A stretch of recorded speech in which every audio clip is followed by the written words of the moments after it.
How are you doing today? Good. Good. Kris Anderson's getting a checkup at UW Medical Center Montlake. She just had surgery 3 weeks ago. Okay, I will let the doctors know where you're at and they'll be in shortly. A mom of 3, she's been battling stage 4 colon cancer for the last 9 years. My expectations were pretty challenged at that time having young kids, but pretty quickly I realized my body responded really well to chemo, and so I was doing quite well, and we were still able to travel and do a lot of normal things that our family did. In 2011, doctors removed the tumor from her colon, but the cancer spread to her liver. Years of chemotherapy and other treatments kept her alive, but took a toll. Things weren't looking good. In August, Dr. Harris, who I work with at SCCA, told me about Dr. Sturdivant and said, he was new here and excited to try something a little outside the box. Getting a new liver. Hello. Hey, Dr. Sturdivant. How's it going? Good. How are you doing? I was pretty excited, actually. It's a little nerve-wracking just because I knew this was my last opportunity, with everything else having failed. Transplants typically aren't done for patients like her, but with advances in science, it became a possibility.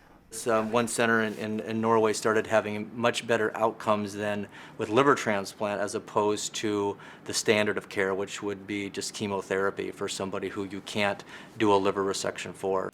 All she needed now was a gift. Wow, I don't want to cry. A living donor to provide a lobe of liver. That gift came from her 26-year-old daughter, Lauren. Pretty hard for me to consider my kids to do this. Lauren's scared of needles. Hospitals in general, Yeah. I would say. But in the fight to save her mother's life, she overcame her fear. It's such a once-in-a-lifetime thing that someone could do for their parent, but like I said, it was a no-brainer thing for me, and I would do it 1,000 times over again. The transplant was a success. I really didn't think I would have much more time with my family, so this I think gives me that opportunity. Now, going forward into the new year, I think you really have to have hope. Like I said, I was given an 8% chance of survival in 5 years, and to be sitting here 9 years out is miraculous in and of itself. And then to know I've been able to get to this point, to have another procedure that will hopefully give me lots more years is pretty awesome. from the UW Medicine newsroom in Seattle, I'm Katie Chen.